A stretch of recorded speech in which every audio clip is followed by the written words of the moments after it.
গড়েছো তুমি এই পৃথিবী জাহান, আল্লাহ মহান তিনি আল্লাহ মহান, আল্লাহ মহান তিনি আল্লাহ মহান, আল্লাহ মহান তিনি আল্লাহ মহান। তুমি হাসাও তুমি কাঁদাও, অন্ধ বোবাকে রিজিকি যোগাও, করলে হাহাকার তৃষ্ণা পিপাসার, মিষ্টি পানিতে প্রাণটা ভেজাও, হয়নি হবে না তোমার সমান।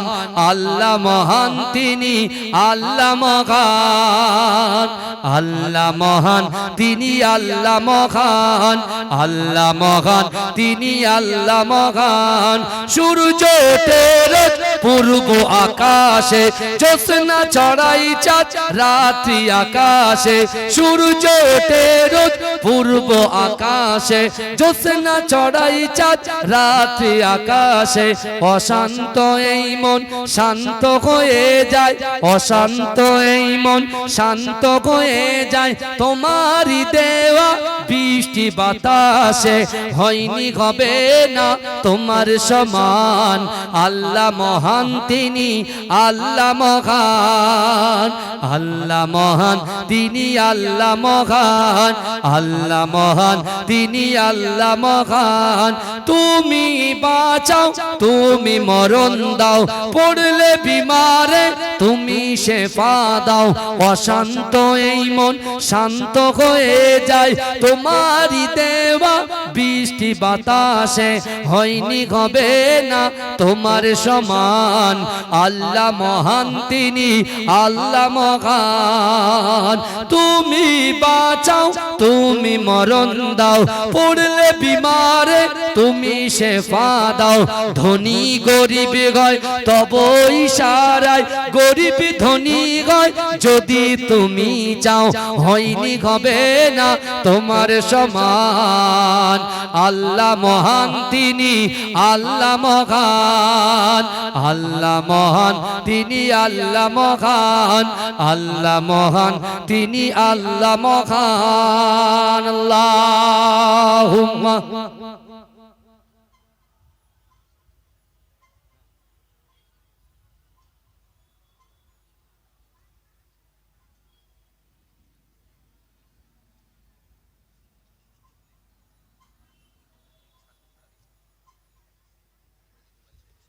ঠিক আছে।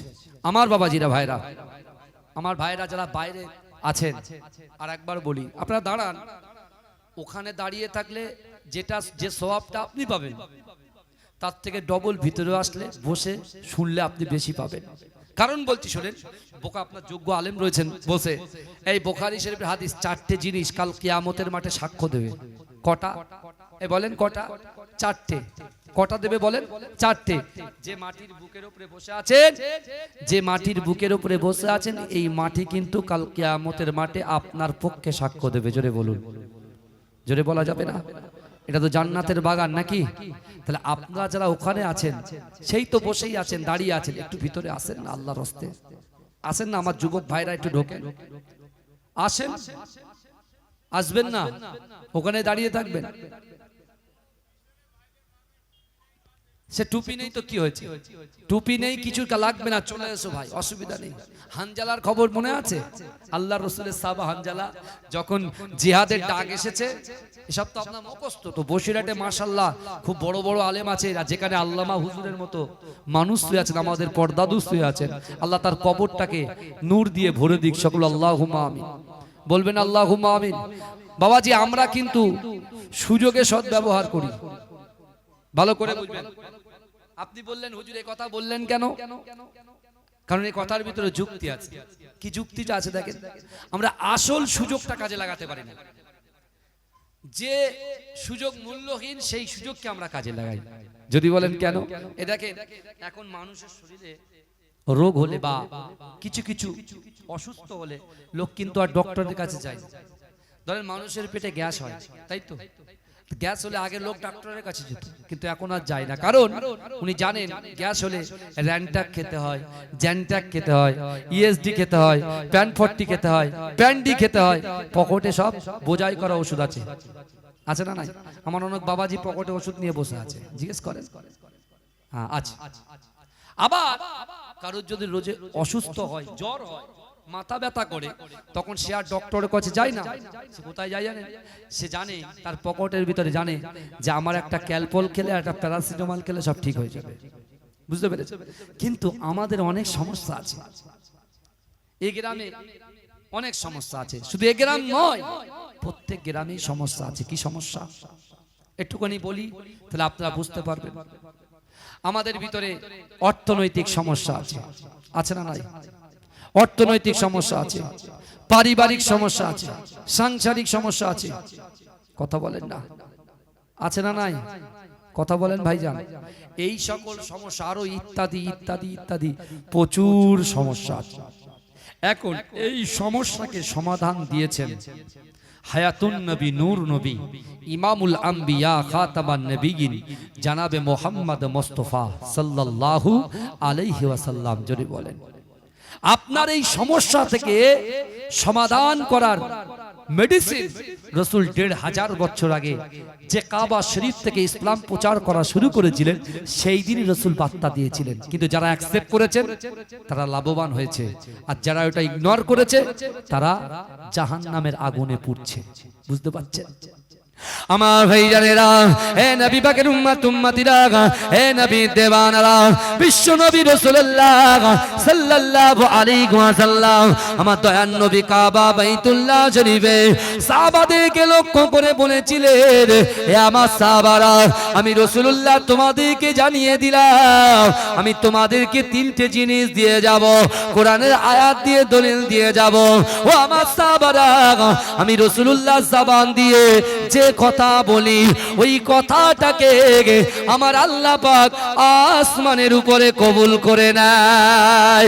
ও যুবকেরা, বিশ্ব নবী রাসূলুল্লাহ সাল্লাল্লাহু আলাইহি ওয়াসাল্লাম ১৫০০ বছর আগে আল্লাহর কোরআন তেলাওয়াত করলেন। বিসমিল্লাহির রহমানির রহিম, ইয়া আইয়ুহাল্লাযীনা আমানুত্তাকুল্লাহ ওয়া কুনু মা'আস সাদিকিন। এ যুবকেরা, আল্লাহ পাক এই কোরআনের আয়াতের ভিতরে আমরা কাকে ভয় করব, কার কাছে মাথা নত করব, কার কাছে বিক্রি হব, সব কিছু আল্লাহ ঘোষণা দিয়েছে। ও যুবকেরা ভাইরা, আল্লাহর কোরআন বলছে, বান্দা, ইয়া আইয়ুহাল্লাযীনা আমানু, হে আমার বিশ্বাসী ইমানদার বান্দারা, ওয়াত্তাকুল্লাহ, আমি আল্লাহ, আমাকে ভয় করো, ওয়া কুনু মা'আস সাদিকিন, সত্যবাদীদের সঙ্গে থাকো। জোরে বলবেন না আমার ভাইরা? আল্লাহর কোরআন বলছে, আর রাসূল কোরআন তেলাওয়াত করে সাহাবাদেরকে বার্তা দিচ্ছেন, আমার আনেওয়ালা উম্মত উম্মতিকে এই বার্তাগুলো দিয়ে দাও, তারা যদি এই আমলটাকে অ্যাকসেপ্ট করতে পারে, গ্রহণ করতে পারে, ক্যাচ করতে পারে, আমি রাসূল বলছি তার দ্বারাই জিন্দেগিতে যেটা অসম্ভব, এই অসম্ভবকে আমার আল্লাহ সম্ভব করে দেবে। জোরে বলেন, জোরে বলেন না, চিৎকার দিয়ে হবে না ভাইজান? একটু তাকবীর তোলেন না, নারে তাকবীর, নারে তাকবীর। আরে যত আপনারা ফায়ার হবে তত বক্তা ফায়ার হবে, চিন্তা করার কোনো কারণ নেই, কারণ আমরা মাথা নত করব একমাত্র আল্লাহর কাছে। হ্যাঁ, সে তো আমি জানি, বুঝতে পারছেন? আমরা মাথা নত করব কার কাছে? আল্লাহর কাছে। কিন্তু হ্যাঁ, কোন জায়গায় যদি অপ্রীতিকর কোনো ঘটনা ঘটে, আমরা যদি দেখি যে এখানে এরকম একটা পরিস্থিতি, সিচুয়েশন তৈরি হচ্ছে, তখন আমরা কি করব? মাথা গরম করব? এই কথা আগে বলেন, মাথা গরম করব না। গতকালকে আমি জলসায় গিয়েছিলাম ভাইজান, গতকালকে আমি জলসায় গিয়েছিলাম জয়নগর হলদিয়া, যেখানে গ্যাস তৈরি হয়, গ্যাস, বুঝতে পেরেছেন? ওখান থেকে আমি এসেছিলাম নিমতৌড়ি। তা কালকে অনেক বলে, সব কথা বলার নেই, বিষয় নেই, তবু বোঝানোর জন্য বলছি, বোঝানোর জন্য বলছি। কারণ রাসূল বলেছেন, আল উলামা ওয়ারাসাতুল আম্বিয়া, আমি আমার ওয়ারিস হিসাবে ওলামা সম্প্রদায়কে রেখে গেলাম। আর আল্লাহ কোরআনে বলছেন, কুল্লু উনাসিন বিইমামিন, স্মরণ করো সেই দিনের কথা যেদিন তোমাদের ইমাম সহ তোলা হবে। তা ইমাম মানতে হবে ভাই। যে এলাকা থেকে যে যে এলাকা থেকে আমরা এই ওয়াকফ আইন নিয়ে আন্দোলন করব, আমাদেরকে আগে বোঝা উচিত যে আমরা কিসের জন্য আন্দোলন করছি। কথা ঠিক না ভুল বলেন না? কিসের জন্য আন্দোলন করছি? আজকে বড় বড় নেতারা যাদেরকে আমাদের সম্মান করি, ছোটবেলা থেকে যাদের সাথে সুসম্পর্ক আমাদের, তারা আজকে ময়দানে নেমেছে। আমাদের মুসলিম পার্সোনাল ল বোর্ডের বিশেষ করে বিশিষ্ট সমাজসেবী আমার প্রিয় কামরুজ্জামান ভাই, তিনিও এই ওয়াকফ নিয়ে দাঁড়াচ্ছেন, গর্জে উঠছেন। ফুরফুরা শরীফের মুজাদ্দেদ জামান আমিরের শরিয়াত আলা হযরত দাদা হুজুর পীর কেবলা রাহমাতুল্লাহ আলাইহির কলিজার টুকরা আওলাদরা তারাও গর্জে উঠছে এবং আগামীকাল দিল্লিতে যাচ্ছে এই ওয়াকফ বিলকে প্রত্যাহার করার জন্য পিটিশন। বুঝতে পারছেন না? লড়তে যাচ্ছে। আবার দেখেন ওলামাদের ভিতরে ল্যাব বলে একটা অ্যাসোসিয়েশন আছে, তারাও রাত দিন এক করে দিচ্ছে। আলহামদুলিল্লাহ। করছেন কি করছে না কথা বলেন? কত ইমাম সংগঠন তারাও ওয়াকফ নিয়ে আন্দোলন করছে। আলহামদুলিল্লাহ। আমরা যেখানে যে যে প্রান্ত থেকে, যে জেলা থেকে, যে পাড়া থেকে, যে বাজার থেকে আমরা এই আন্দোলনগুলো করব, আমাদের মনে রাখতে হবে যে এই আন্দোলনটা আমরা যে করছি, আমার অন্য অন্য ধর্মের ভাইরা যেন মনে না করে যে আমাদের মারার জন্য করছে। না, কখনো না, কখনো না, কখনো না। কারণ রাসূল নিজে বলেছেন, আমাদের প্রফেটকে একটু পড়ুন, আমাদের প্রফেট হযরত মুহাম্মদ সাল্লাল্লাহু আলাইহি ওয়াসাল্লামকে একটু জানুন না। আপনারাও তো বাংলা পড়েন, একটু জেনে দেখেন। আমাদের রাসূল সাল্লাল্লাহু আলাইহি ওয়াসাল্লাম বলছেন, তুমি যখন রাস্তা দিয়ে হেঁটে যাবে, তোমার কাছে গাড়ি থাকবে, তোমার কাছে লাইট থাকবে, সামনে যদি একটা পেরেক পড়ে থাকে, সামনে যদি একটা পাথর পড়ে থাকে, তুমি সাথে সাথে বাইকটাকে থামাবে, ফোর হুইলার কারটাকে থামাবে, থামিয়ে দিয়ে তুমি স্পটে যাবে। পেরেকের সামনে, পাথরের সামনে কোনো বিপজ্জনক জিনিস দেখলে তার সামনে দাঁড়িয়ে দাঁড়িয়ে ভাববে পিছনে যে ভাইটা আসছে তার কাছে কোনো লাইট থাকবে না, সে হয়তো সাইকেলে আসতে পারে, তার কাছে কোনো লাইট থাকবে না, সে হয়তো হেঁটে আসতে পারে, সে দেখতে পাবে না, তার আঘাত লাগলে তার ক্ষতি হতে পারে, তার যদি ক্ষতি হয়ে যায় তার পরিবারের ক্ষতি হবে, তার সন্তান যদি পড়াশোনা করে তার ক্ষতি হবে, তার মা যদি হসপিটালের বেডে শুয়ে থাকে তার ক্ষতি হবে, তার স্ত্রী যদি হসপিটালের বেডে থেকে শুয়ে থাকে তারও ক্ষতি হবে। অর্থাৎ কি করো, তোমার ইমানি দায়িত্ব, তুমি ওই রাস্তা থেকে ওই বিপজ্জনক জিনিসগুলোকে তোমরা সরিয়ে দাও ইসলামের স্বার্থে। জোরে বলুন না সুবহানাল্লাহ। জনগণের স্বার্থে জোরে বলুন না সুবহানাল্লাহ। আমার রাসূল কি চিন্তা ভাবনা করেছে একটু ভাবুন। রাসূল নিজেই বলেছে যে দেশকে ভালোবাসা ইমানের অঙ্গ। কিন্তু আমার ভাইরা, আমি আপনাদের যে কথাগুলো বলতে চাই, আজকে যে কথাগুলো বলছি, আমার যুবক ভাইরা ভালো করে এক কান দিয়ে শুনবেন আর এক কান দিয়ে বার করার এই নিয়তটা করবেন না। রাসূল প্রথমে আয়াতে আমাদের শিক্ষা দিলেন, আল্লাহর কোরআন তেলাওয়াত করে রাসূল প্রথম আয়াতে আমাদের শিক্ষা দিলেন, ওয়াত্তাকুল্লাহ, আল্লাহকে ভয় করতে হবে। যে কান্ট্রিতে থাকবে, যে দেশে থাকবে, সেই দেশে তুমি যদি ঈমান আনো, কলেমা পড়ো, তোমার সেই দেশে থেকে আল্লাহকে ভয় করতে হবে। যদি বলেন কাকে ভয় করতে হবে? আল্লাহকে ভয় করতে হবে। আর থাকতে হবে কাদের সাথে? যারা লড়াই লাগিয়ে দেয়, সম্প্রীতি আর কি সাম্প্রদায়িক দাঙ্গা লাগানোর যারা চেষ্টা করে তাদের সঙ্গে থাকবেন না, না। যারা ভালো মানুষ তাদের সঙ্গে থাকবেন। সে হিন্দু হোক তার সাথে থাকবেন, সে মুসলিম হোক তার সাথে থাকবেন, কাঁধে কাঁধ মিলিয়ে থাকবেন। রাসূল আবার বলছেন কোরআনে আয়াত, কুল ইন কুনতুম তুহিব্বুনাল্লাহা ফাত্তাবিউনি ইউহিব্বুকুমুল্লাহ। আল্লাহ বলছে, হাবিব আপনি বলুন যে আমি আল্লাহ, আমাকে ভালোবাসতে চাই, আমাকে ভালোবাসার আগে যেন আপনাকে ভালোবাসে। এই আপনিটা কে বলেন তো? আপনিটা কে? বিশ্বনবী মুস্তাফা। তাহলে দুটো জিনিস পরিষ্কার হয়ে গেল কোরআনের আয়াত থেকে, যে জীবনে যেখানেই থাকি না কেন আল্লাহকে ভয় করতে হবে, আর জীবনে যেখানেই, যে গ্রামে, যে কান্ট্রিতে যেখানেই থাকি না কেন জীবনের থেকে রাসূলকে ভালোবাসতে হবে। তারপরে কি আছে? তারপরে কি আছে? আল্লাহ কোরআনে বলছে, ফাজকুরুনি আযকুরকুম, বান্দা তোমরা আমাকে স্মরণ করো, আমি আল্লাহ তোমাদেরকে স্মরণ করব। আল্লাহ এক কথায় এই বিপ্লবী বিপ্লবী সংঘ যে এত সুন্দর একটা জান্নাতি মাহফিল কায়েম করেছেন, আমি আপনাদেরকে বলছি, আল্লাহ আমাদেরকে বলছে, বান্দা এই বিপ্লবী সংঘের যুবকেরা, তোমরা যদি আমি আল্লাহর কথা শোনো, আমি আল্লাহ তোমার কথা শুনবো। জোরে বলেন না, জোরে হবে না বাবাজি? হ্যাঁ, আল্লাহ বলছে তোমরা যদি আমার কথা শোনো, আমি আল্লাহ তোমাদের কথা শুনবো। রাসূল কোরআনের আয়াত দিয়ে বলছেন আকিমুস সালাত, কোথায়? কাবা বাইতুল্লাহ শরীফে। আকিমুস সালাত, আকিমুস সালাত, আকিমুস সালাত, নামাজ নামাজ নামাজ নামাজ।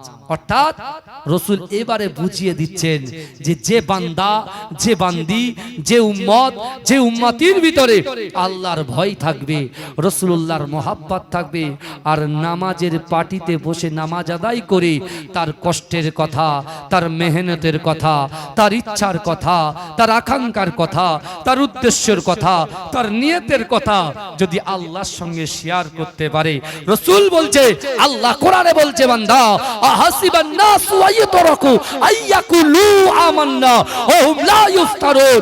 আল্লাহ বলছে, বান্দা তোমরা যারা ঈমান এনেছো, তোমরা কি মনে করো আমি আল্লাহ তোমাদেরকে ছেড়ে দেব? ওয়া হুম লা ইফতানুন, আমি আল্লাহ কি তোমাদের পরীক্ষা করব না? আল্লাহ ওই ব্যক্তির দ্বারাই, ওই যুবকের দ্বারাই, ওই নারীর দ্বারাই, ওই পুরুষের দ্বারাই আল্লাহ পরীক্ষা করবে। আর আপনার কলিজার ভিতরে যদি আল্লাহর ভয় থাকে, রাসূলুল্লাহর মহব্বত থাকে, দৈনন্দিন 5 বার আল্লাহ যে ডাক দিচ্ছে নামাজের জন্য, ওই ডাকে যদি আপনি সাড়া দিতে পারেন, রাসূল বলছে তার দ্বারাই যেটা অসম্ভব, এই অসম্ভবকে আল্লাহ সম্ভব করে দেবে। জোরে বলুন না ভাইজান, এটা চিৎকার দিয়ে হবে না। এটা দরুদ শরীফ পড়ুন, আল্লাহুম্মা সাল্লি আলা।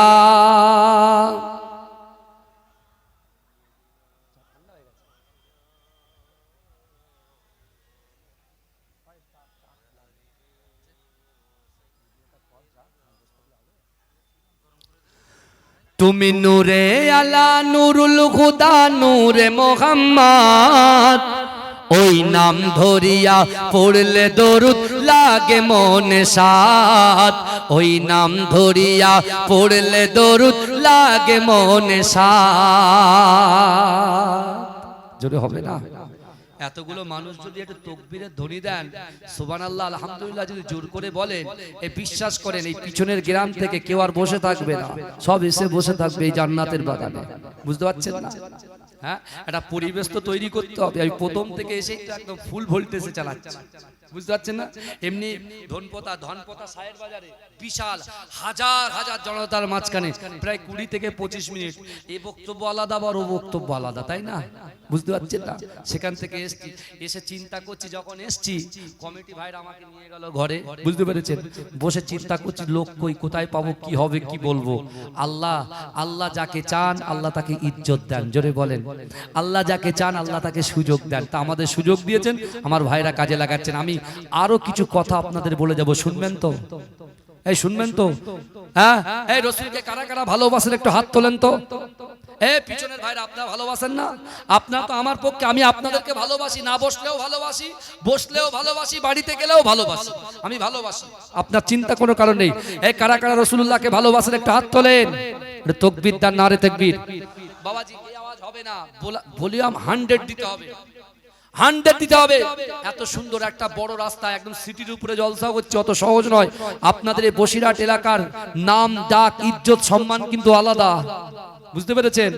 আপনাদের নিজের সম্মানটাকে হ্রাস করার চেষ্টা করবেন না। ওই জন্য বলছি তাকবীরটা দেন, নারে তাকবীর। এই যুবক ভাই ওখান থেকে তাকবীর দাও, নারে তাকবীর, নারে তাকবীর। তাহলে আমি যখন হাত তুলবো, আপনার জোরে সুবহানাল্লাহ বলবেন তো? বলুন ইনশাআল্লাহ বলুন। একটাও হাত যেন পকেটে না থাকে। আমার রাস্তাঘাটে যে সকল ভাইরা দাঁড়িয়ে আছেন, একটাও হাত যেন পকেটে না থাকে, মনে থাকবে। আমি যখন হাত তুলবো আপনারা জোরে কি বলবেন? হাত তুলে কি বলবেন? পরিবেশ তৈরি করেন। তাকবীর দেন, নারে তো। এই আমার রাসূল জিন্দা না মুর্দা? এই জোরে বলেন না, আমার রাসূল জিন্দা না মুর্দা? নারে তাকবীর।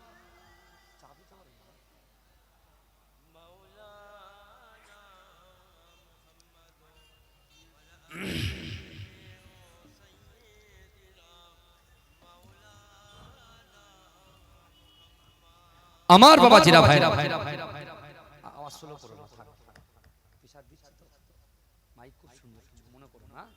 আমার ভাইরা ভালো করে বুঝেন। এখন বিশ্বনবী রাসূলুল্লাহ এই কটা আমল দিলেন মনে আছে? কটা? তিনটে মনে আছে তো? কি কি দিয়েছেন? আল্লাহর ভয়। এখন যার ভয় দেখাচ্ছে, যে কটা নেতাগুলো ভয় দেখাচ্ছে, কারা? যারা উত্তেজিত করছে বাংলাটাকে অশান্তি করার জন্য, পুনর্রচনায় পা দেওয়ানোর জন্য যে চক্রান্ত করছে, আমি তাদেরকে বলছি ও যতই আপনি ঘি ডালেন কিছুই হবে না। মুসলমান শান্তশিষ্ট মানুষ, ও চুপচাপ থাকবে, হয়তো একটু রেগে যাবে, আবার রাগার ভিতরে গরমও আছে নরমও আছে। কথা ঠিক না ভুল? আমার রাসূলুল্লাহ রাইট সাইড লেফট সাইড একজন গরম ছিল, একজন নরম ছিল। আবু বকর হুজুর নরম আর ওমর হুজুর গরম। জোরে বলুন না সুবহানাল্লাহ। দুজন দুজনা প্রয়োগ করেছে। হ্যাঁ, আমাদেরও মুসলমানদের মধ্যে অনেক গরম নেতা আছে, অনেক নরম নেতাও আছে। বুঝতে পারছেন না? পুরো মাইক গরম করে দেবে এরকম আছে, আবার মাইকে ঠান্ডা করে দেবে সেরকম আছে। আমি আমার ভাইদেরকে বলছি, আজকে যখন আমরা শেরে পাঞ্জাবের সামনে প্রায় 10 থেকে 16 জন ভাই যখন দাঁড়িয়েছিলাম, ওরা শুরু করেছে, বুঝতে পেরেছে? তা আমরা কি, আমার মাইন্ডের ভিতরে একটা জিনিস চলে এসেছে তো, যে আপনি আপনার ধর্মে নিয়ে কি করবেন না করবেন আমার কোনো মাথা ব্যথা নেই। এই বাংলার জমিনে নয়, ভারতবর্ষের জমিনে আপনি মন্দিরে পূজা করবেন, মুসলমানরা কেউ আপনাকে ডিস্টার্ব করবে না। এই ভারতবর্ষের জমিনে আমরা মুসলমানরা মসজিদে নামাজ পড়বো, আমাদেরও কেউ ডিস্টার্ব করবে না। আমরা এটাতে বিশ্বাসী, তাই তো নাকি? কথা বলে আপনার যত অধিকার আমারও ততটা অধিকার, তাই না? এক্ষুনি যদি ঝাঁপানো হয় তাহলে আমরা সবাই ঝাঁপিয়ে পড়বো, হিন্দু মুসলমান একসঙ্গে হয়, কোনো চাপ নেই। কিন্তু যারা লড়িয়ে দিচ্ছে ভাই, আমার হিন্দু ভাইদেরকে বলছি, মুসলমান ভাইদেরকে বলছি, এই যারা আমাদেরকে লড়িয়ে দিচ্ছে ভাই, ওরা কিন্তু ঠান্ডা গদিতে বসে আছে, চিকেন ললিপপ খাচ্ছে, বার্গার খাচ্ছে, বুঝলে, মাটন বিরিয়ানি খাচ্ছে। আমার আপনার মতো 10 টাকা 5 টাকা 120 টাকার প্লেটের বিরিয়ানি নয়, 550 1000 1200 টাকার বিরিয়ানি খাচ্ছে। বুঝতে পেরেছে? হ্যাঁ, আমাকে আপনাকে সকাল হলে কাজে যেতে হবে, এই রোডের পাশে যে জমি আছে সেই জমিতে আমাকে চাষ করতে হবে, আপনাকে চাষ করতে হবে, অফিসে যেতে হবে, ব্যবসা করতে হবে, স্কুলে যেতে হবে, যে যেখানে কাজ করতে হবে। আমার সন্তান আছে, আমার বাচ্চা আছে, আমার বিবি আছে। বুঝতে পেরেছেন? খুব সহজ, খুব সংযত হয়ে আমাদের আগামী দিনে পদক্ষেপ করতে হবে, পা চলতে হবে, পা ফেলতে হবে। এখন কথা হলো, বিশ্বনবী যখন এই তিনটে আমলের কথা বলে দিলেন, রাসূল আছেন মক্কায়, তখন রাসূল মদিনাতে যায়নি, রাসূলুল্লাহ মদিনাতে যাননি। আল্লাহ কিন্তু এই আওয়াজটাকে মদিনার জমিন পর্যন্ত পৌঁছে দিয়েছিলেন। জোরে বলেন, জোরে বলবেন না? মদিনার জমিনে যখন এই আওয়াজ পৌঁছে গেছে, ওই মদিনাতে আল্লাহর রাসূলের একজন 70 বছরের সাহাবা, খোড়া সাহাবা, যার নাম হচ্ছে ওমর ইবনুল জামু।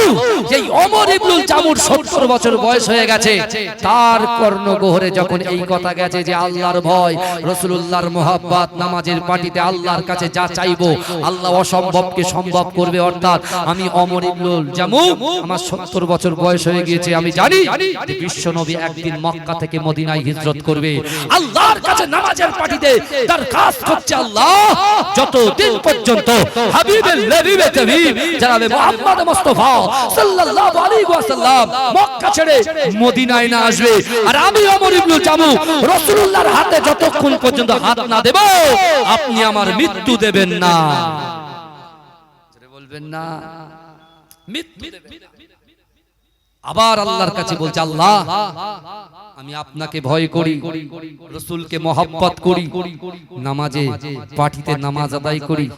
আল্লাহ আমার ইচ্ছা, আমার আকাঙ্ক্ষা, আমার উদ্দেশ্য, রাসূল যখন ইসলামের জন্য, কোরআনের জন্য, ইসলামের ঝান্ডাটাকে উত্তোলন করার জন্য বিশ্বনবী রাসূল সাল্লাল্লাহু আলাইহি ওয়াসাল্লাম যখন কখনো সময় জিহাদের ডাক দেয়, আমি খোড়া সাহাবা ওমর ইবনুল জামু, আমি রাসূলুল্লাহর সঙ্গেই যেতে চাই, রাসূল যেন আমাকে সঙ্গে করে নিয়ে ওই জিহাদের ময়দানে যাবার অনুমতি দেয়। জোরে বলে এই সংকল্পগুলো দেখুন, নিয়তগুলো দেখুন।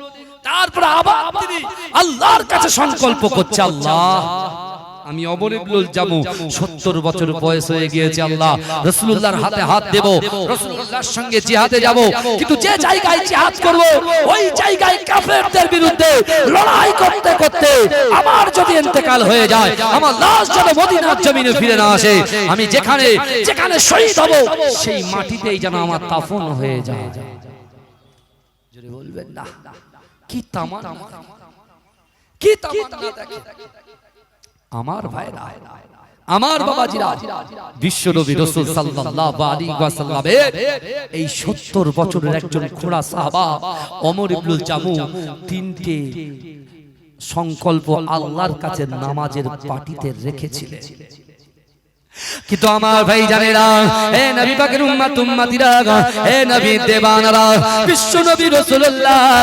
সাল্লাল্লাহু আলাইহি ওয়াসাল্লাম কাবা বাইতুল্লাহ শরীফ থেকে আল্লাহর নির্দেশে যখন আমার দয়ার নবী হিজরত করলেন ও যুবকেরা মদিনার জমিনে বিশ্বনবী রাসূলুল্লাহ সাল্লাল্লাহু আলাইহি ওয়াসাল্লাম যখন পৌঁছে গেল ও যুবকেরা সেই ওমর ইবনুল জামু খুঁড়িয়ে খুঁড়িয়ে খুঁড়িয়ে খুঁড়িয়ে আল্লাহ রাসূলের সামনে এসে অজর নয়নে ঝরঝর ঝরঝর করে কাঁদতে কাঁদতে আমার দয়ার নবীর হাতে হাত দিয়ে চিৎকার করে আল্লাহকে বললেন আল্লাহ পাক না না না আমি ওমর ইবনুল জামু দাবি করেছিলাম যে নিয়ত করেছিলাম ওই তিনটে নিয়তের ভিতরে একটা নিয়তকে আপনি কবুল করে নিয়েছেন ও যুবকেরা বিশ্বনবী রাসূলুল্লাহ সাল্লাল্লাহু আলাইহি ওয়াসাল্লামের হাতে হাত দিয়েছে অজর নয়নে ঝরঝর ঝরঝর করে কাঁদছে ও যুবকেরা ও নবী পাকের উম্মত উম্মতিরা বিশ্বনবী রাসূলুল্লাহ মদিনার জমিনে এসে যুবক যুবক সাহাবাদের কি বলেছিল হে আমার সাহাবারা ফিরে এসো পর জগৎ থেকে ফিরে এসো না না না দুনিয়ার জমিনে যারা পিতামাতাকে সম্মান করো না বড়দের সম্মান করো না ছোটদের স্নেহ করো না বাপ মায়ের হক আদায় করো না না না না তোমরা কিয়ামতকে ভয় করো দাড়িপাল্লাকে ভয় করো মিজানের ভয় করো জাহান্নামের আগুনকে ভয় করো ও আমার সাহাবারা তোমরা যদি জাহান্নাম থেকে বাঁচতে চাও তোমরা যদি আল্লাহর কঠিন আযাব থেকে বাঁচতে চাও তাহলে তোমরা কোরআনটাকে অ্যাকসেপ্ট করে নাও আমি রাসূলুল্লাহর মুহাব্বতটাকে অ্যাকসেপ্ট করে নাও না না না আমি রাসূলুল্লাহ সব কিছু সহ্য করতে পারি আমার উম্মত জাহান্নামে যাবে আমি রাসূলুল্লাহ এটা কখনো সহ্য করতে পারি না জোরে বলেন না জোরে বলা যাবে এটা দরুদ শরীফ পড়েন আল্লাহুম্মা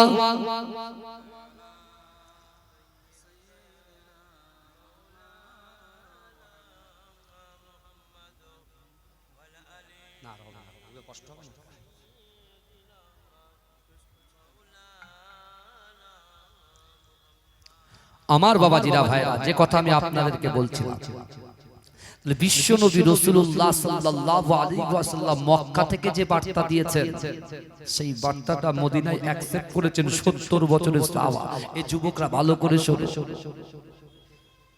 এর থেকে আরো অনেক বড় লড়াই সামনে আসবে হয়তো তাই না হাদিস অনুযায়ী কোরআন অনুযায়ী দেখুন আপনি চিন্তা করুন না অনেক বড় বড় লড়াই যেটা কিচ্ছু নাই সব আগামীতে আরো বড় বড় লড়াই হবে প্রস্তুতি নিতে হবে প্রস্তুতিটা কি ঈমানের প্রস্তুতি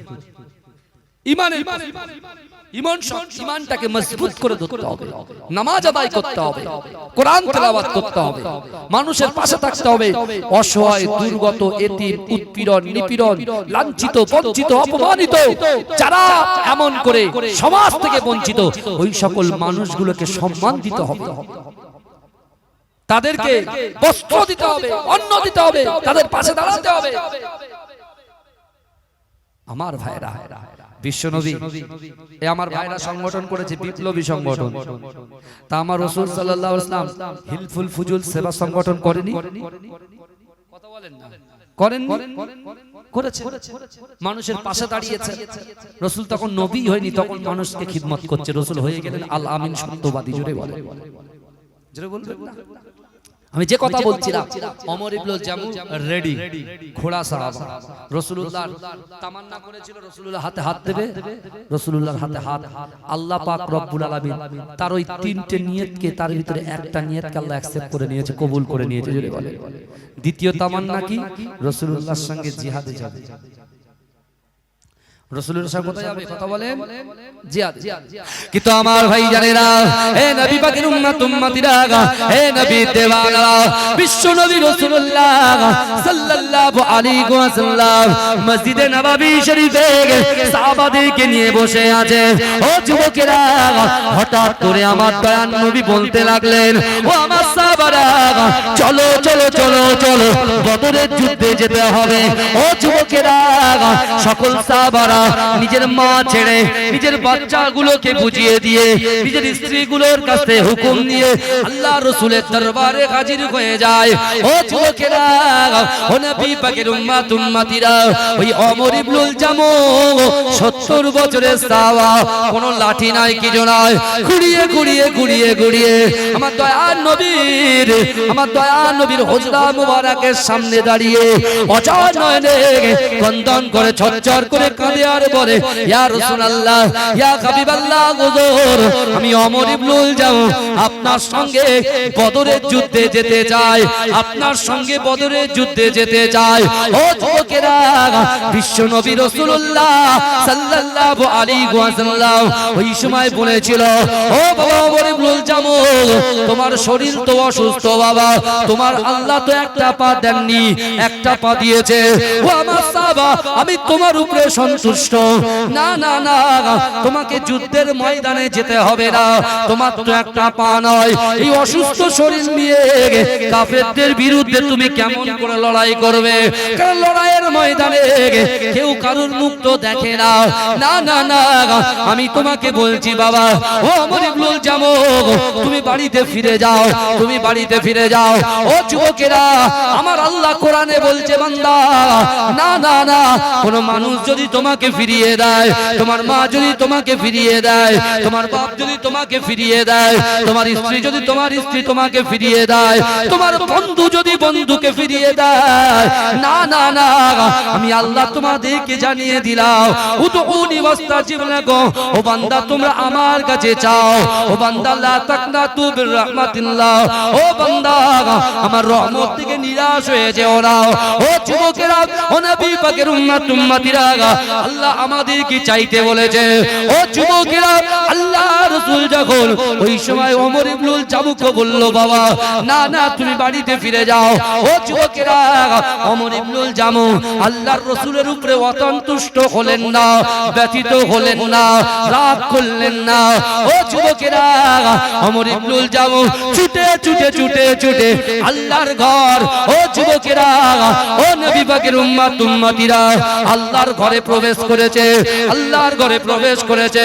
ও যুবকেরা, মসজিদে নববী শরীফে প্রবেশ করে মাসাল্লা বিছিয়ে আল্লাহকে বলছে, আল্লাহ পাক, আমার দয়ার নবী যেটা ভালো চায় আমি তাতে খুশি, আপনি যাতে রাজি আমি তাতে রাজি।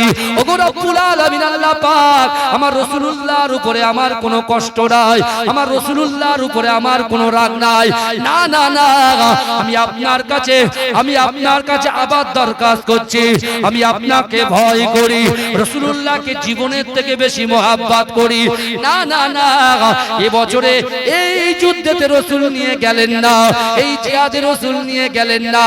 এর পরবর্তীকালে আল্লাহ রাসূল যখন জিহাদের ডাক দেবে, আপনি রাসূলুল্লাহর দিলটাকে নরম করে আমার রাসূল যেন আমি ওমর ইবনুল জামু আমাকে সঙ্গে করে নিয়ে যা। জোরে হবে? বুঝছেন না বুঝেন না? কথা বলেন না। আমরা হলে কি বলতে হবে? ওনাটা ভালো না বলে একদম ফায়ার হয়ে যেতাম, বুঝতে পারছেন? ফায়ার হয়ে যেতাম। আর আগে তো ক্রোধের তো কোনো ধর্ম নেই, ক্ষতি করে তখন মনে করিস কেন এই কাজটা করলাম, এ রিয়েলাইজ হয় না? কথা এ হয় কি হয় না? কথা বলেন না বাপ। হয়। তাহলে মাথা গরম করে কোন সিদ্ধান্ত নিতে, বুঝতে পেরেছেন? এটা বাড়ি নয়, এটা ঈমানের ব্যাপার। ইসলামের শরিয়াতের আমার মুজাদ্দেদ জামান দাদা হুজুর পীর কেবলা রহমাতুল্লাহ আলাইহি কত মেহনত করেছেন বলেন তো। শুধু বাংলার জমিনের জন্য নয়, এপার বাংলা ওপার বাংলা, ত্রিপুরা মেঘালয় থেকে শুরু করে সব জায়গায় তিনি মেহনত করেছেন। কথা ঠিক বলছি না ভুল বলছি? কথা বলে বসিরার আল্লামা হুজুর তিনি মেহনত করেন না? কথা বলেন না, প্রচুর মেহনত করেছেন। আমার পরদাদু এই বসিরাট আল্লামা হুজুরের সাথে আমার পরদাদু আহমদ আলী হামিদ জালালি হুজুরের সাথে আর মুজাদ্দেদ জামান দাদা হুজুরের সাথে কেমন সম্পর্ক ছিল জানেন? বুঝতে পারছেন? মুজাদ্দেদ জামান দাদা হুজুর পীর কেবলা সর্বপ্রথমে ফুরফুরা ফাতিহা টাইটেল মাদ্রাসা ভিতে স্থাপন করে, ভিত দিচ্ছে মুজাদ্দেদ জামান নিজে ইট রেখেছেন। তারপরে পরদাদু আহমদ আলী হামিদ জালালি হুজুর, বসিরহাট আল্লামা হুজুর নিজেরা ইট রেখেছেন। জোরে বলুন, জোরে বলবেন না? কি মহব্বত ভালোবাসা ছিল, কি ভালোবাসা তাদের ছিল, কি হৃদ্রতা ছিল তাদের অন্তরের ভিতরে। মুজাদ্দেদ জামান যখন ফুরফুরা ফাতিহা টাইটেল মাদ্রাসা দাঁড় করার পুরো কমপ্লিট, এই মাদ্রাসার দায়িত্ব কাকে দেবে? কে দায়িত্ব নেবে? এত বড় মাদ্রাসা, বুখারী শরীফ জালালাইন শরীফ পড়াতে হবে, তার কালচার তৈরি করতে হবে, এতগুলো ছাত্র ছাত্রীদের দেখভাল থেকে শুরু করে তাদেরকে শিক্ষার যোগ্যতা আঙিনায় নিয়ে আসতে হবে। মুজাদ্দেদ জামান চোখ বুঝালেন, কিছুক্ষণ পর চোখ খুলে মাঝরাটি পীর সাহেব আমার দাদা ভাই মাহমুদ বাখতিয়ারি রাহমাতুল্লাহ আলাইহি, যিনি 2010 সালে ইন্তেকাল করেছিলেন, তার জানাজা নামাজ 30 লক্ষ মানুষ একসঙ্গে আদায় করেছিলেন। জোরে বলুন, জোরে বলবেন না? হ্যাঁ। আর আপনারা আমার আব্বাকে চিনবেন, সেই জানাজা নামাজের ইমাম হয়েছিলেন আমার আব্বা জান পীর একেএম হায়দার আলী হুজুর রাহমাতুল্লাহ আলাইহি, যিনি ছোট হুজুর পীর কেবলা রাহমাতুল্লাহ আলাইহি সুলতানুল ওয়াইজিন আশিকে রাসূল ছোট হুজুর পীর কেবলা আমার আব্বাকে হায়দারি বলে ডাকতেন। আমার আব্বা হচ্ছেন একেএম হায়দার আলী, একদিকে এসেছে অনেকবার, অনেক বয়স্ক মানুষ কিন্তু ওয়াজ শুনেছে আমার আব্বা জান, বুঝে পাগড়িওয়ালা হুজুরের ওয়াজ শুনেছেন আপনারা অনেকে, বুঝতে পারছেন না? আমাদের আরো সব এলাকার সুনামধন্য ওলামাদের জবান থেকে আপনারা অনেক ওয়াজ শুনেছেন, বয়স্ক যারা আবুল হোসেন হুজুর আছেন, তাই তো আরো হ্যাঁ হুজুর, তার অবদান তো আলাদা, কত মাদ্রাসা তিনি প্রতিষ্ঠিত করে গেছেন, বুঝতে পেরেছেন? তা মুজাদ্দেদ জামান দাদা হুজুর পিকলা শেষ পর্যন্ত দায়িত্ব দিলেন আমার পরদাদাকে। প্রথম ফুরফুরা ফাতিহা টাইটেল মাদ্রাসার প্রথম সুপারিনটেন্ডেন্ট হচ্ছেন আমার পরদাদা মাঝরাটি পীর সাহেব হুজুরের আব্বা জান আহমদ আলী হামিদ শাহ জালালি রাহমাতুল্লাহ আলাইহি। জোরে বলুন না সুবহানাল্লাহ। বিশ্বাস তিনি 24 বছর খেদমত করেছেন, 18 বছর সুপারিনটেন্ডেন্ট ছিলেন, বুঝতে পেরেছেন? তানার মাজাজ শরীফ আছে বেটা পড়ছে। আমার ভাইরা আমি যে কথা বলছিলাম, বলতে বলতে বলতে বলতে কারণ আমি জলসা করছি, বুঝতে পারছেন না? তো অন্তত পক্ষে আমার তো জানার দরকার আছে আপনাদের যে আমি কে, বুঝতে পারছেন না? ইমাম সাহেবকে যখন আপনারা নিয়োগ দিয়েছেন, আপনি ইমাম সাহেবের সব কিছু জিজ্ঞাসা করেছেন, মাশাআল্লাহ আমার যোগ্য ইমাম সাহেব ভাই। কিন্তু হ্যাঁ, আরেকটা জিনিস কথা বলতে বলতে ভুলে যাও, মনে এসে গেছে, আগামী 26 এপ্রিল ব্রিগেডে যারা যাবে, এই দেখেন বহু পয়সা বহু দিকে যায়, বহু পয়সা বহু দিকে যায়। তা আপনাদের যাদের পয়সা আছে পকেটে, তারা কি করবেন? 2-10 জন মিলে আমরা যারা কি চাঁদা কালেকশন করি না, এই ছেলেরা 20 জন মিলে একটা গরু দাও, আপনারা 5-10 জন মিলে একটা করে গাড়ি করে দেবেন, এক একটা গাড়ি করে দেবেন। আর যখন আমরা যাব একদম আনন্দ করতে করতে যাব, কোনো উচ্ছৃঙ্খল মনোভাব নিয়ে নয়, কোনো মানুষকে ব্যথা দেওয়ার জন্য নয়, আর কোনো প্ররোচনায় পা দেওয়ার জন্য নয়। কেন আমাদের এই সংস্কৃতির বাংলাটাকে অশান্তি করার খুব চক্রান্ত চলছে, এ ফাঁদে কেউ পা দেবেন না ভাইজান। একটা জিনিস মনে রাখতে হবে, আমাদের এই লড়াই কোনো হিন্দুদের বিরুদ্ধে নয়, ঈসাইদের বিরুদ্ধে নয়, অন্য ধর্মের বিরুদ্ধে নয়, এই লড়াই হচ্ছে সংবিধান বাঁচানোর লড়াই। কথা ঠিক না ভুল? কথা বলেন। যারা পার্লামেন্টে আছে, যারা পার্লামেন্টে আছে তারা কথা বলছে, বিধানসভায় যারা আছে তারা আছে, কিন্তু আমরা তো না পার্লামেন্টের লোক না বিধানসভার লোক, বুঝতে পারছেন না? সেখানে তো নেই, কিন্তু আমরা আস্তে আস্তে মানুষগুলোকে বোঝাবো যে মাথা ঠান্ডা রাখেন, কারণ রাসূল বলেছেন বিপদের সময়, কঠিন পরিস্থিতির দিনে ইন্নাল্লাহা মা'আস সাবিরিন, সবর করো, ধৈর্য ধরো। আর যখন মনে হবে লাঠি ধরতে হবে, তখন নেতা যখন হুকুম করবে তখন ধরবে, নিজে মাতলামি করবেন না।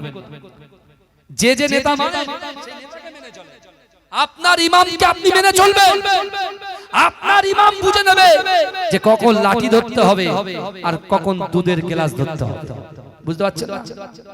বুঝতে পারছেন না? পানির গ্লাস কখন ধরতে হবে, কখন লাঠি ধরতে হবে নেতা জানে, তখন নেতা বুঝে নেবে, নেতাকে ফলো করবে। বারবার করে বলে যাচ্ছি।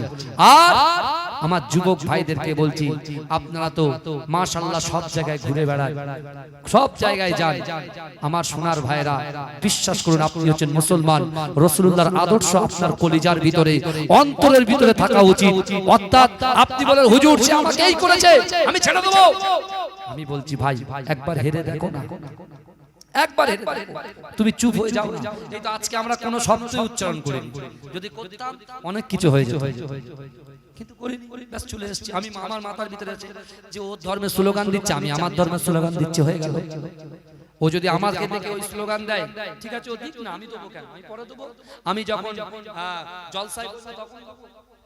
আমি যখন কোন জায়গায় যাব, একতা ভাবে আমাদের সুন্দর আলোচনা হবে, হাদিসের কথা, কোরআনের কথা, সমাজ গঠনের কথা, দেশের উন্নয়নের কথা যখন হবে, তখন আনন্দচিত্ত তাকবীর দেব, নারে তাকবীর। এবার দেন তাকবীর, নারে তাকবীর, নারে তাকবীর।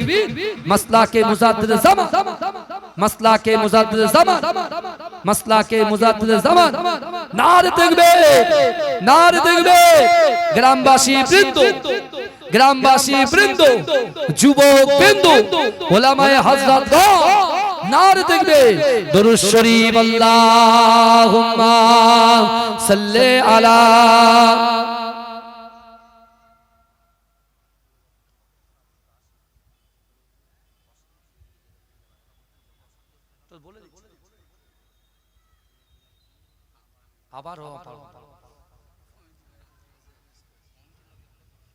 আমার ভাইরা, বাবাজিরা, যে কথা বলছিলাম, অসুবিধা হচ্ছে না তো ভাইজান কারুর? সব দিকে দেখতে হচ্ছে, বুঝতে পারছেন না? কারণ 26 তারিখে অনেক কিছু পরিকল্পনা, বুঝলেন, চারিদিকে একটা হই অরাজকতা চলছে। ওই জন্য বলছি ভাইজান, খুব সাবধান। আমি বলে গেলাম আপনার পীরের আওলাদ হিসাবে। আচ্ছা, আমি যে কথাগুলো বলছি খারাপ লাগছে বাবাজি আপনাদেরকে? একটু কথা বলেন না, খারাপ লাগার কথা নয় ভাইজান। এই আদর্শ আমি আমার বাপ দাদার থেকে পেয়েছি, তাদের রক্ত ছিল। মুজাদ্দিদ জামান দাদা হুজুর সোহবতে বসেছিল, ঠিক আছে, সেই ধারা কিন্তু আমার দিকেও বইছে, বুঝতে পেরেছেন? ধারা বইছে। আমি বলছি ভাইজান, বিশ্বাস করেন, আল্লাহ কোরআনে বলছে বান্দা, আল্লাহ কোরআনে বলছে বান্দা, মান কানা লিল্লাহ কানাল্লাহু লাহু, যে ব্যক্তি আমার হয়ে যায় আমি আল্লাহ তার হয়ে যাই। জোরে বলেন। এখন ওমর ইবনুল জামু মসজিদে নববীতে গিয়ে রাসূলুল্লাহ বলছেন জিহাদে যাওয়া হবে না, তিনি অসন্তুষ্ট হলেন না। আমরা বলছি বিশৃঙ্খলায় পা দেবেন না, তাহলে সেটা আপনাদের মানতে হবে তো? কথা বলেন না? এখন সে অসন্তুষ্ট হয়নি, সে বরঞ্চ কি করেছে, আল্লাহর ঘরে প্রবেশ করে বসে বসে আল্লাহকে বলছে, আল্লাহ, আল্লাহ আপনি চাইলে সব পারেন। আমিরকে বলেন গরিব বানাতে পারে, গরিবকে আমির বানিয়ে দিতে পারে, নিঃসন্তান মহিলাকে সন্তান দিতে পারে। আল্লাহ আপনি সব পারেন, সব ক্ষমতার অধিকারী আপনি একমাত্র আল্লাহ। জোরে বলুন না সুবহানাল্লাহ। তাহলে আল্লাহ আপনি আমার রাসূলুল্লাহর দিলকে নরম করে দেন, নরম করে দেন। এদিকে অনেক মায়েরা বসে আছে পর্দার ভিতর, সেই মায়েদের মনের ভিতরে একটা আত্মনাদ আছে, কষ্ট আছে। হাতের 5টা আঙ্গুল সমান হয় না, কি বুঝলেন? হাতের 5টা আঙ্গুল কখনো সমান হয় না। মায়ের 6টা ছেলে, 6টাই যে একদম পবিত্র নম্র ভদ্র হবে তা নয়, কিছু একা বেকা আছে না, নাই? কথা বলে। তা মায়েদের একটা চিন্তা থাকে যে আল্লাহ আমার সন্তানটা বাজে লাইনে যাচ্ছে, কুপথের দিশায় যাচ্ছে, তা আল্লাহ আপনি আমার এই সন্তানকে ফিরিয়ে দেন। আমি বলে না, আমি আমার মাকে বলে যাচ্ছি আপনার পীরের আওলাদ হিসাবে এই তিনটে আমলকে রেখে নামাজের পার্টি থেকে আজ থেকে আপনি লেগে যান। আজ থেকে আপনি শুরু করেন, আল্লাহকে বলেন আল্লাহ আমার সন্তানকে আপনি ফিরিয়ে দেন, হেফাজত করেন, শরিয়াতের মধ্যে দাখিল করেন। কারণ রাসূলুল্লাহ বলেছেন, রাসূলুল্লাহর বাড়ির খাদেমা ছিল, রাসূলুল্লাহর বাড়ির একজন খাদেমা ছিল মালিক ইবনে সিনানের আম্মা জান। রাসূলুল্লাহর বাড়ির খাদেমা ছিলেন এই মালিক ইবনে সিনানের আম্মা জান। তার একমাত্র ছেলে মালিক, তার একমাত্র ছেলে মালিক, কিন্তু তার ওটা বসা গায়ের কওমদের সাথে, যারা আল্লাহকে আল্লাহ বলে স্বীকার করে না, রাসূলকে মহব্বত করে না, এ তাদের সাথে সুসম্পর্ক। মা চিন্তায় পড়ে আছে, সারাক্ষণ বাইরে থাকে। বাপ দিনের জন্য রাসূলুল্লাহ সাথ দিতে যেয়ে তিনি শহীদ হয়ে গেছেন। সেই মা নামাজের পাটিতে আল্লাহর কাছে কি বলছে জানেন? যে আল্লাহ আমি মালিকের মা, সিনানের মা, আল্লাহ আমি আপনাকে ভয় করি, আমি আপনার রাসূলকে মহব্বত করি, আল্লাহ আমি নামাজের পাটিতে আমার মালিক ইবনে সিনানের জন্য দোয়া চাই। আল্লাহ আমার মালিক ইবনে সিনান যেদিকে আছে তার মুখটাকে, তার অন্তরটাকে, তার দিলটাকে, তার কলবটাকে রাসূলুল্লাহর দিকে করে দেন। জোরে বলে। তারপরে আবার বলছে আল্লাহ আমি এক্ষুনি রাসূলুল্লাহর কাছে যাব, রাসূলুল্লাহর কাছে গিয়ে দরখাস্ত করব, ইয়া রাসূলুল্লাহ, ইয়া হাবিবাল্লাহ, হুজুর আপনার বাড়িতে আমি কাজ করি, কিন্তু আমার ছেলে মালিক ইবনে সিনান সে বাইরে থাকে, সে আল্লাহকে আল্লাহ বলে স্বীকার করে না, আপনাকে নবী বলে স্বীকার করে না। তা আপনি একটু আল্লাহর কাছে দোয়া করে দিন, যাতে করে আমার ছেলে দিক পরিবর্তন করে ইসলামের ছায়াতলে দাখিল হয়ে যায়। বলবেন না, মা এই দোয়া চাইছে, ওদিকে ওমর ইবনুল জামু ওই দোয়া চাইছে। কটা নেবেন আপনি? একটার পর একটা করে যদি বলি বহু সময় চলে যাবে। কিন্তু আমার ভাইরা, মালিক ইবনে সিনানের মা যখন রাসূলুল্লাহর কাছে গেলেন, মায়ের টপ টপ টপ টপ করে পানি বেরোচ্ছে। রাসূল জিজ্ঞাসা করছে মা, রাসূল জিজ্ঞাসা করছে মা, মা আপনি কাঁদছেন কেন? মা আপনি কাঁদছেন কেন? সেই সময় বিশ্বনবী রাসূল সাল্লাল্লাহু আলাইহি ওয়াসাল্লাম যখন মাকে জিজ্ঞাসা করলেন, মা কাঁদছে আর বলছে, আর রাসূলুল্লাহ আমার মালিক ইবনে সিনান সে এখন ইসলামের মধ্যে পরিপূর্ণভাবে দাখিল হতে পারেননি, তা আপনি একটু খাস করে দোয়া করে দিন না, যাতে করে আমার ছেলে ইসলামের ছায়াতলে এসে আপনার কদমের পাশে বসে দ্বীন প্রচার করতে যায়। যদি বলে, জোরে বলুন না ভাই। আমার ভাই জানেরা, হে নবী পাকের উম্মত উম্মতিরা, হে নবী দেবানরা, বিশ্ব নবী রাসূলুল্লাহ সাল্লাল্লাহু আলাইহি ওয়াসাল্লাম আম্মা জানকে কত রেসপেক্ট করেছে, আম্মা জানকে কত সম্মান করেছে। ও যুবকেরা, আমার দয়ার নবী সোনার নবী জনাবে মুহাম্মদুর রাসূলুল্লাহ সাল্লাল্লাহু আলাইহি ওয়াসাল্লাম আম্মা জানকে বলছে, আম্মা জান আপনি বাড়িতে চলে যান, আপনি চিন্তা করবেন না, আপনি পেরেশান হবেন না, আমি আপনার মালিক ইবনে সিনানের জন্য আল্লাহর দরবারে দোয়া করে দিলাম। ওগো রব্বুল আলামিন আল্লাহ পাক আমার মালিক ইবনে সিনানকে আপনি কবুল করে নেন। তাকবীর দেন তো, নারে তাকবীর। আসেন ভাই আসেন, এটা তাকবীর দেন, নারে তাকবীর। মাসলাকে মুজাদ্দিদ জামান আমার প্রিয় মাসুর রহমান ভাইজান এসে গেছেন। মাশাআল্লাহ বহু জায়গায় বছরে একসঙ্গে জলসা করেছি, বুঝতে পেরেছেন আমার সোনার ভাইরা। যাই হোক, আমি গুনাহগার, আন্দুলিয়া জালালিবাগ দরবার শরীফ মাজরাইট পিডাঙ্গা দরবার শরীফ থেকে এসে যতক্ষণ আলোচনা করলাম, আল্লাহ পাক উভয়কে আমল করার তৌফিক দান করুন। বলে আল্লাহুম্মা আমিন। বলবেন আল্লাহুম্মা আমিন। আপনি আমার জন্য দোয়া করবেন, যতদিন আল্লাহ হায়াতে রাখবেন দ্বীন ইসলামের উপরে, এই দ্বীনের এবং মুজাদ্দিদ জামান আমিরের শরিয়াত আলা হযরত দাদা হুজুর পীর কেবলার মাসলাকের খিদমত করার তৌফিক আল্লাহ দান করেন। সকলে বলে আল্লাহুম্মা আমিন। আমি দোয়া চাই এই গ্রামে আমার সামনে পিছনে ডান দিকে বাদিকে যত কবরবাসীরা কবরে শুয়ে আছেন, আল্লাহ তাদের কবরের আযাবকে maaf করে দিন, আল্লাহ আমাদের পিতা মাতাকে ক্ষমা করে দিন। সকলে বলে আল্লাহুম্মা আমিন। ওমা তৌফিকি ইল্লা বিল্লাহ। আসসালামু আলাইকুম ওয়া রাহমাতুল্লাহি ওয়া বারাকাতুহু। সকলে আমাকে সালাম দেন। ওয়া আলাইকুম আসসালাম ওয়া রাহমাতুল্লাহ।